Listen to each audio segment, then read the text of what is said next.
Suspense.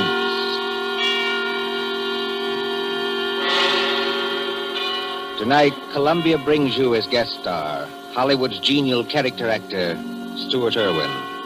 The story is by the author of The Thin Man and the Maltese Falcon, Dashiell Hammett, one of America's acknowledged masters of the art of suspense. Suspense is compounded of mystery and intrigue and dangerous adventure. In this series are stories calculated to intrigue you, to stir your nerves, to offer you a precarious situation, and then withhold the solution until the last possible moment. Tonight, for instance, Stuart Irwin plays for us a pleasant, easygoing assistant chief of police in a small town who, to everyone's surprise, was instrumental in solving a murder. We trust that with this tale we shall keep you in suspense. For Suspense tonight, CBS presents Stuart Irwin in Two Sharp Knives by Dashiell Hammett.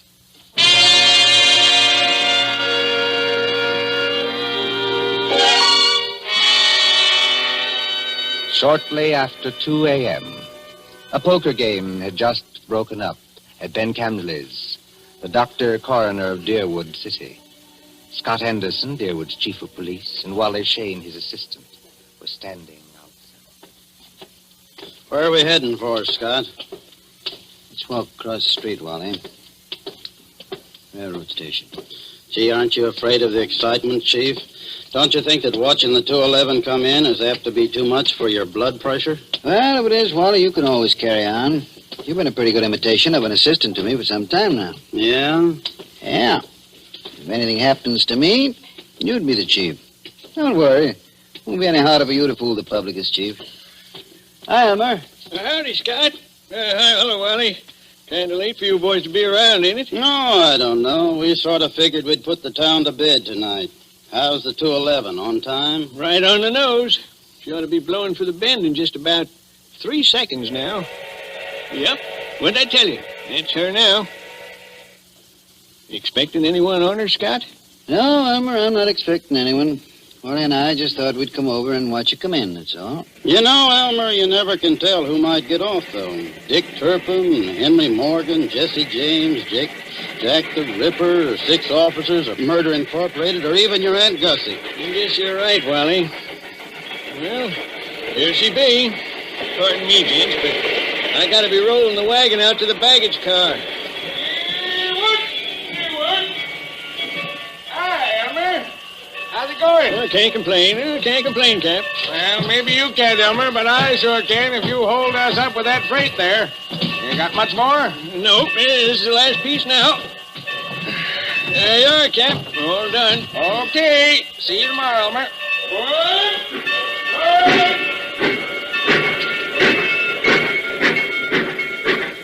Hey, Scott, do you see what I see? I mean, do I see the man who just got off that train? The answer's yes. Well, he's a ringer for the guy we got a picture of. That is the guy. Well, then, what do we do now? We take him, Wally. My car's at the corner of the alley. But, Scott... We'll tail him up the street. Okay, Scott. There he goes now, over toward the taxi stand. Come on. Let's follow him.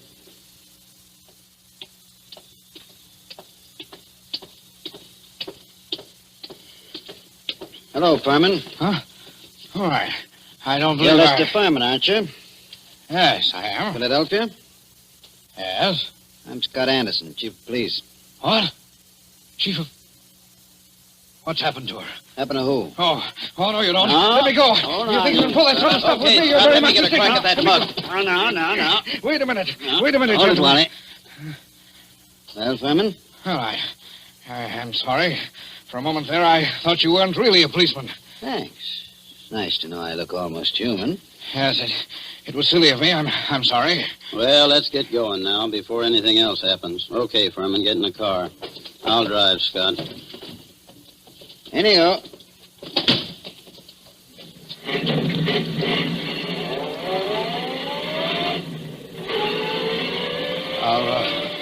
Are you taking me to police headquarters? That's right. What for? Philadelphia? I don't think I understand. You understand that you're wanted in Philadelphia for murder, don't you? Murder? Why, That's ridiculous. Who told you that? Well, it's a cinch he didn't make it up. But wait, there must be... Take it easy now. Just wait till we get down to headquarters. And I'll show you what I mean.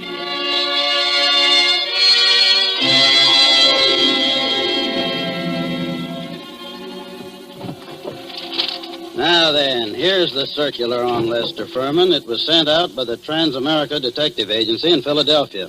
Take a look at it. Oh, yeah. $1,500 reward for the arrest and conviction of Lester Furman, alias Lloyd Fields, alias J.D. Carpenter, for the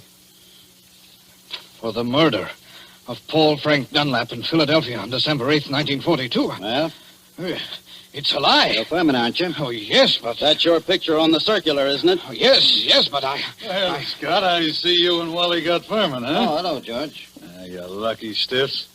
Now you two split $1.50 reward. I never seen nothing like it. You know, if it ain't vacations in New York at the city's expense, it's reward dough.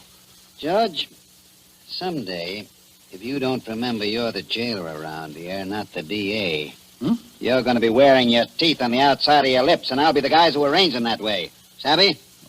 Just because you caught a guy who's hot in Philadelphia. It's a lie. It's a frame-up. You can't prove anything. There's nothing to prove. I never killed anybody. I won't be framed. Take it I won't easy, be framed. Furman. Take it easy. You're wasting your breath on us. Save it for the Philadelphia police. We're just holding you for them. But it's not the police. It's the Trans-America Detective... turn you over to the Philadelphia police. Mr. Anderson, Well, then there's nothing I can do now. There's nothing any of us can do till morning. You'll have to search you now, then we won't bother you anymore till they come for you. But Wally, you look through his bag. I'll see what he's got in his pockets. Okay, Scott. Well, all he's got on him are some business cards, a few letters, $160, a book of checks in the Philadelphia bank, and a few odds and ends. What's with the bag, Wally? Not much. A couple of changes of clothes, some toilet articles, and... Oh, here's a 38. Loaded.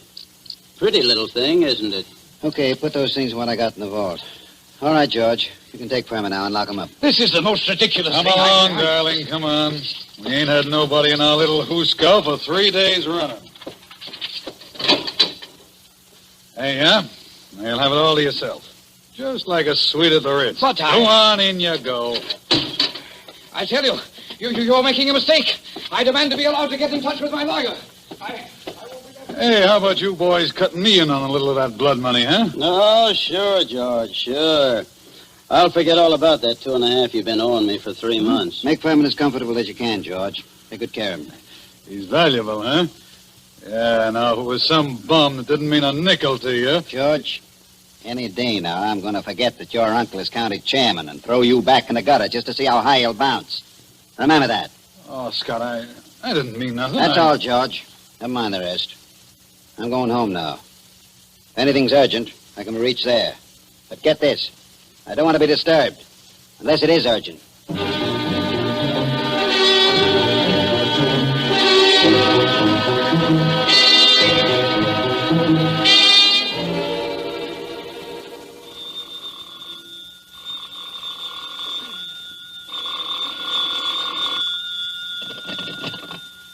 Hello. Scott, this is Wally. Yeah, Wally, what time is it? It's 5 after 6 in the morning, and you'd better come right down, Scott. That fella Furman's hung himself. What? Furman hung himself? Yep, by his belt from a window bar. Deader than a mackerel. I'll be right in, Wally. Phone Doc Camsley and tell him I'll pick him up on my way down. No doctor's gonna do Furman any good, Scott. Well, it won't hurt to have him looked at. You'd better phone the chronic court at Douglasville, too, and file a routine report. Already did that. And what's more, hold on to your seat. The DA's on his way over, in person. The DA? Yeah. I'll be there before you hang up, Wally.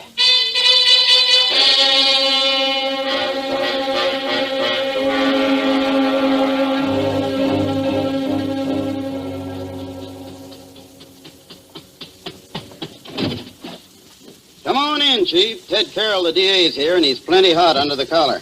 What's he burning about? Oh, he's just mad. Running up quite a phone bill on us, too. Been calling Philadelphia every couple of minutes since he got here. What kept you so long? I couldn't get the car started. Well, let's go in and see the old buzzard. Oh, Ted? Listen, Scott, what is all this? Oh, what? There's some funny business going on here. What's funny about it? Man hangs himself. Just another case of suicide. Sure, it was suicide. But I just telephoned Transamerica. Dug a guy out of bed there. And he said they'd never sent out circulars on Furman. Didn't know about any murder he was wanted for. All they could tell me about him was he used to be a client of theirs. You don't know what to say, Ted. I don't either. Oh, a fine chief of police you are. What on earth kept you so long? Car store.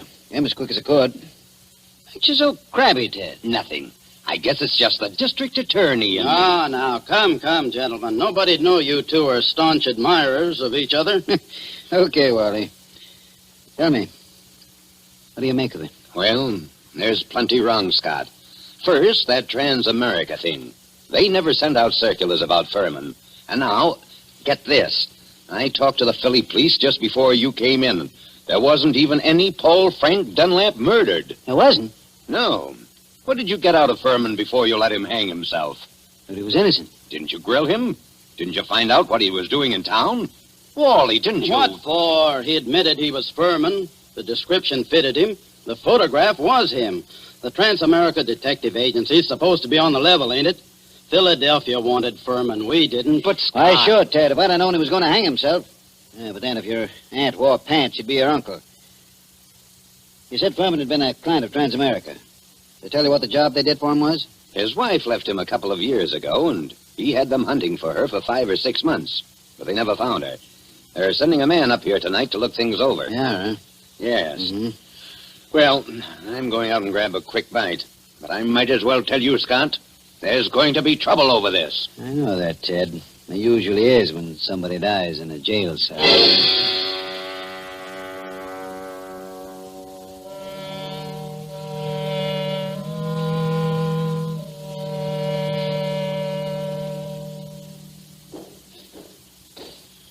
Well, so what's become of that 1,500 fish now, huh, Scott? What happened there last night, George?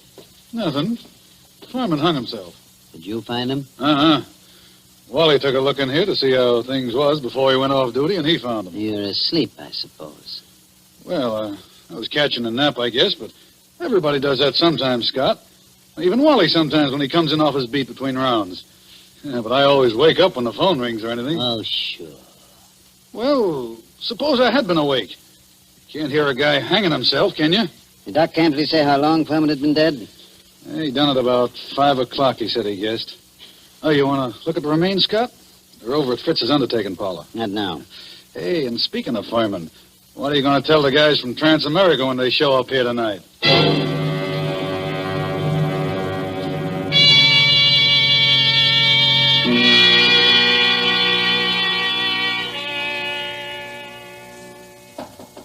Come in. They told me I'd find you here. You're Chief Anderson, aren't you? Yes, that's right. I'm Carl Riesing, assistant manager of the Transamerica Detective Agency in Philadelphia. This is Mr. Wheelock, who was Lester Furman's personal attorney. Glad to know you, Mr. Riesing. How do you do, Mr. Wheelock? How do you do? I know you gentlemen are already in possession of most of the details concerning Mr. Furman from the time he arrived in Deerwood until the time of his death. But perhaps you don't know that the police of most towns in our corner of the state have also received copies of this same reward circular. Take a look at it. Oh. I must say this circular is an excellent forgery. You're sure it's a forgery, Mr. Riesing? Oh, yes, there's no doubt about it. But it's an excellent forgery. Tell me, Mr. Wheelock, was Mr. Furman a native Philadelphian? Oh, my, yes. He was a well-known, respectable, and prosperous citizen of Philadelphia. Married, I believe? In 1934, he married a 22-year-old girl named Ethel Bryan, daughter of a Philadelphia family. And the Furmans had a child? Isn't that right, Mr. Wheelock? Yes, born in 1936, but the child lived only a few months. Mr. Furman's wife disappeared after the child's death. What year was it that she disappeared? Mr. Riesing should remember that. His agency worked on the matter. Oh, I remember it well. Mrs. Furman disappeared in 1937. We never heard anything of her again, although Furman spent a lot of money trying to locate her. What did she look like, Mr. Riesing? In just a moment. I have a picture of her right here in my briefcase. Here it is. Quite pretty, isn't she? If you care for that type. I see what you mean, Mr. Wheelock. Well, she's attractive as that. Judging by this photo, I'd say that she was a small-featured, pretty blonde, with a weak mouth and large, somewhat staring eyes. That's an accurate enough description, all right. you don't mind, I'd like to have a copy made of that photograph, Mr. Reesing. Oh, you can keep that one if you like. It's one that we had made up at Transamerica. Her description's on the back. Thanks. Did Furman ever divorce her? No, sir.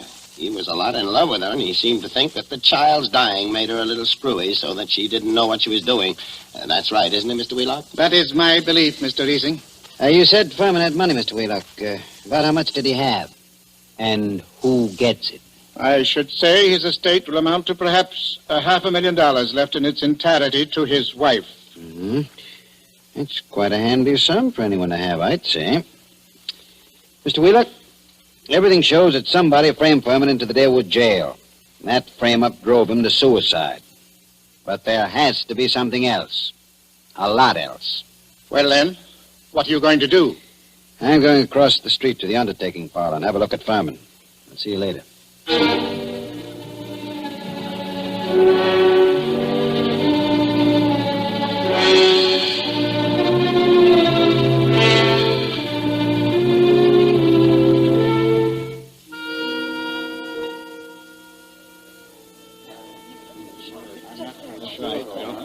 Hello, Doc.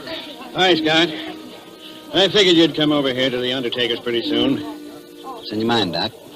Let's get out of this crowd. I want to tell you something.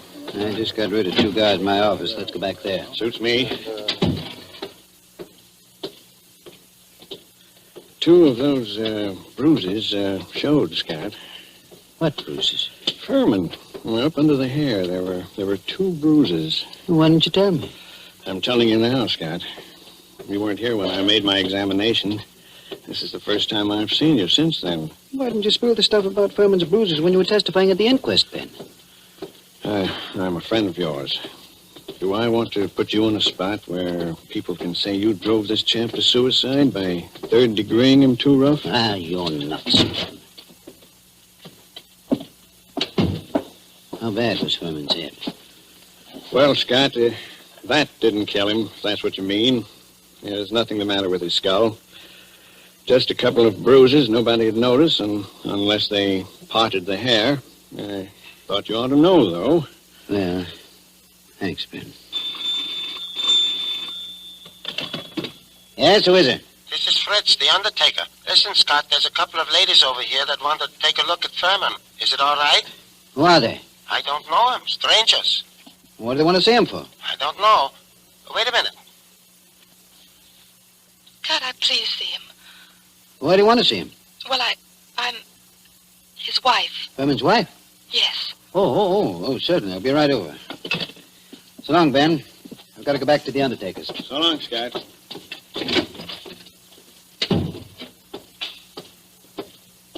Hey, Scott. What do you want, Wally? I want to talk to you a minute. Over here where we won't be seen. Okay, what is it? A couple of dames came into Fritz's undertaking place just as I was leaving. One of them's Hotshot Randall, a babe with a record as long as your arm. She's one of that mob you had me working on in New York last summer. Does she know you? Sure, but not by my right name. She thinks I'm a Detroit rum runner. I mean, did she recognize you just now? I don't think she saw me. Anyway, she didn't give me a tumble. You don't know the other one? No, she's a blonde, kind of pretty. Okay, Wally. Stick around a while, but stay out of sight. Maybe I'll be bringing these dolls back with me. Whatever you say, Chief.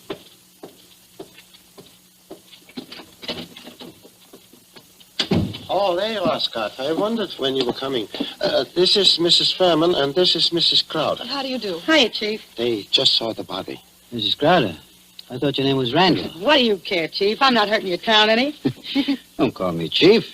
You city slickers, I'm the town whittler. Thank you for letting me see him. It's all right, Mrs. Furman. But I'll have to ask you and your friend some questions. So if you'll just come across the street to headquarters, we'll get on with the routine.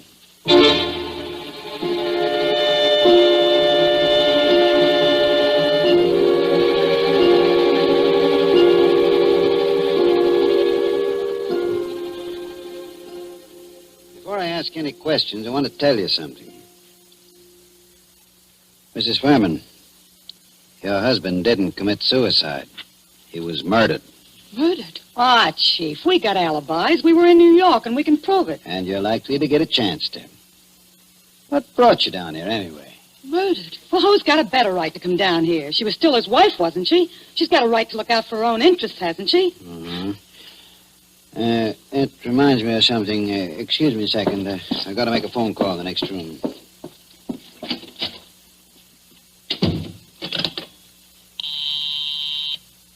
Officer Hamill speaking. This is Scott. Yes? Is Wally around? No, he's not here. He said you told him to keep out of sight. I'll find him for you, though. Right. Tell Wally I want him to go to New York tonight. Send Mason home to get some sleep. He'll have to take over Wally's night trick. Oh.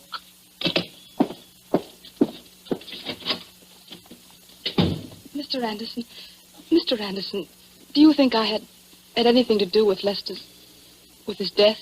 I don't know, Mrs. Furman. I know he was killed. I also know he left you something like $500,000. Wow. Dollars? Dollars. All right, Chief. Let's stop clowning. The kid here didn't have a thing to do with whatever you think happened. No? No. We read about Lester Furman committing suicide in yesterday morning's paper, and about there being something funny about it. And I persuaded her she ought to come down to deal with Anderson, I wouldn't have done anything to hurt Lester. I left him because I wanted to leave him. I wouldn't have done anything to hurt him for money or anything else. Had I wanted money from him, I would only have had to ask him for it. That's the truth, Chief. For years I've been telling Ethel she was a chump not to tap him. But she never would. I wouldn't have hurt him. Why'd you leave him then? Oh, I don't know how to say it. The way we lived wasn't the way I wanted to live. I wanted... Oh, I don't know what.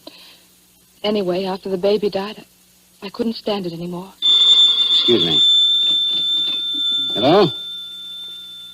Oh, yeah, Hammer? You gave Wally the message? Yes, I want him to go to New York tonight.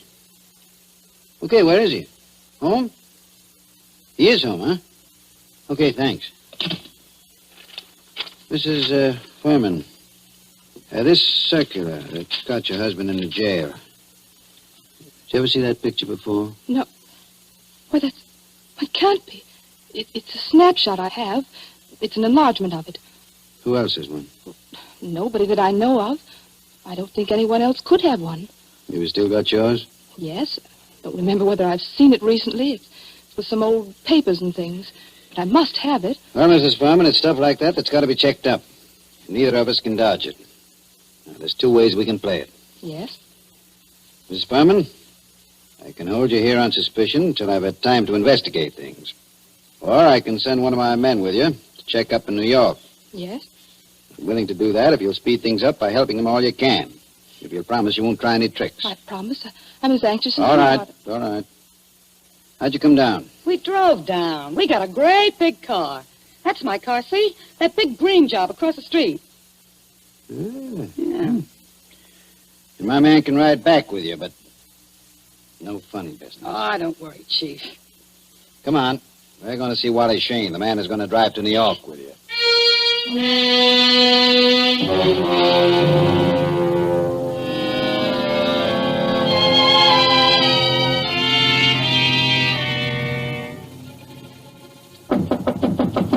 Wally? Who is it? Scott, Wally. Come in. Ladies first. Harry. Ethel. No, you don't. No use reaching with that gun, Wally. Already got you covered. I guess you win, Scott. Yeah, I guess I do. Come along back to headquarters with me like a good little boy. Wally, you're under arrest for murder.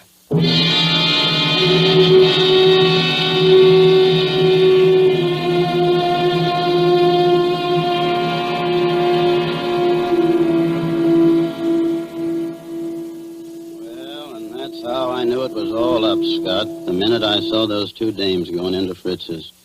Then when I was ducking out of sight, I ran into you, and I was afraid you'd take me over there with you, so I had to tell you one of them knew me, figuring you'd want to keep me under cover for a little while anyhow, long enough for me to get out of town. Why didn't you get out, Wally?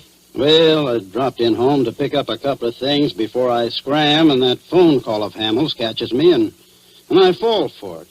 You see, Scott, I figured you're not on to me yet and are going to send me back to New York to see what dope I can get out of the dames. Well, you fooled me, brother. And I thought you'd fall for that.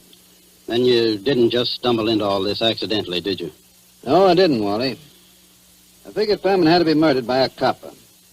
The no-reward circular's well enough to make a good job of forging one. Incidentally, Who printed that Furman circular for you, Wally? I'm not dragging anyone in with me. It was only a poor mug that needed dough. Okay, Wally. You see, I knew only a copper would be sure enough of the routine to know how things would be handled. Only one of my coppers would be able to walk into Furman's cell, bang him across the head, and string him up on the... Those bruises showed, you know, Wally. They did? I guess I should have wrapped 2 towels around that blackjack. Oh, gee, Scott. I seem to have slipped up on a lot of things. So that narrows it down to my coppers, and... Well, you told me you knew the Randall woman. There it was. Only I figured you were working with him. What got you like this, Wally? Same thing that gets most saps into jams, a yen for easy dough. And I was in New York, see, Scott, working that Dutton job for you, palling around with big-shot racketeers, passing for one of them, and... Yes? Well, I got to figuring that my work takes more brains than theirs, and they're taking in big money, and I'm working for coffee and cakes.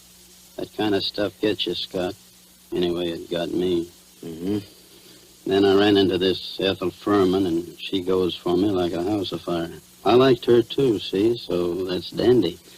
But one night she tells me about how much dough her husband's got and how he feels about her, and I get to thinking... Thinking what? I think she's nuts enough about me to marry me. So I get to thinking, suppose he died and left her his role. Mm-hmm.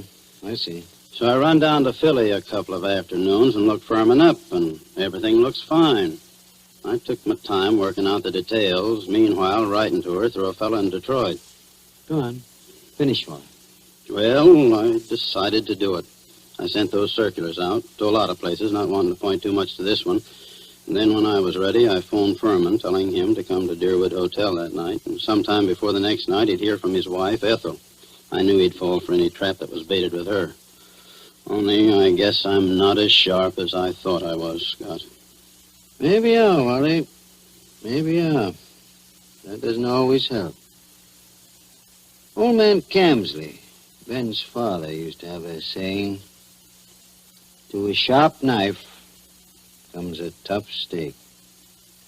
Well, sorry you did it, Wally. I always liked you. I know you did, Scott. I was counting on that.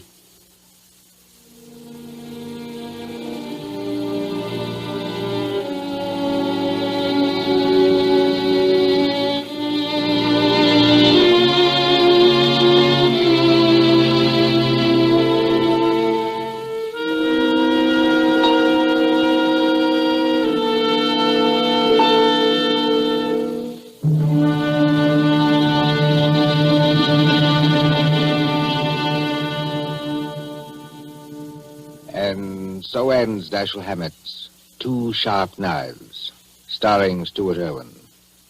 Tonight's story of Suspense. Columbia presents these tales of mystery and intrigue and dangerous adventure for your relaxation and enjoyment. Next week, Suspense will not be heard because of a special holiday broadcast. Columbia's review of the events of the year, 12 crowded months, which has been scheduled. On the following Tuesday, January 5th, there'll be another in this series. Same hour, 9:30 Eastern Wartime. William Spear, the producer, John Dietz, the director, and Bernard Herrmann, the composer-conductor, are collaborators on Suspense. This is the Columbia Broadcasting System.